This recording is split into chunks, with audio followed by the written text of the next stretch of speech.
So scheduling algorithms, which process has to be selected from the ready queue, which has to be allocated to the CPU, they are various. First of all, first come first serve. There is no problem. The process which has come first will be allocated first, and the PCB of the process is linked onto the tail of the ready queue in the first come first serve.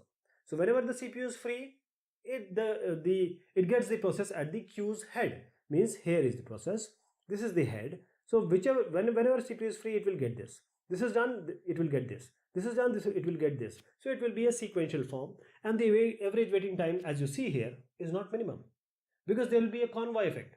See, just assume that this is the scenario. These three are taking just 1, 2, say 3 burst time, and this is taking say 50 burst time.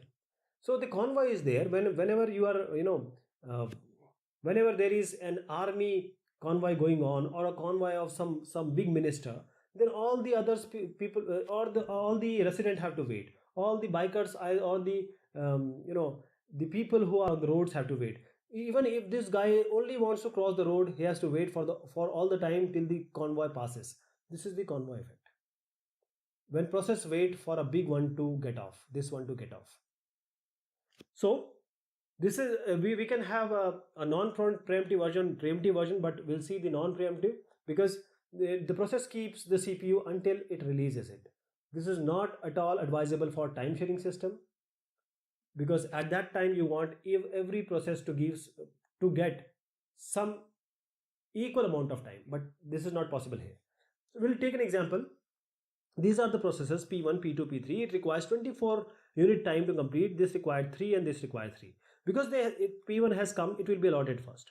It will complete till 24, then P2 will be allocated, and then it will complete for 3. Then P3 will come, it will be allocated sequentially. Now what is happening here is, this P1 is waiting 0 time, but P2 has to wait all along till the P1 complete. This is the convoy effect. Now P2 has to wait till this time, 24. So this is the waiting time. P1 is 0, P2 is 24. Now P3 has to wait for P1 to complete and P2 to complete. So 24 plus 3, that is 27, it has to wait. So 0 plus 24 plus 27 by 3, this is the average waiting time. This is 17. Now suppose the order is changed. Let us change the order. P2 has come first, P3 has come first, and P1 has come. The maximum CPU burst taking time, P1 has come last. P2 will only, because it has just come, and because it has come first, will put it in the first in first out. 0 waiting time for P3, 3 waiting time, and for P1 only 3 plus 3, that is P2 and P3 completion, 6 waiting time. So 0 plus 6 plus 3 by 3, this is 3. This is much better. But convoy effect, short process behind long process.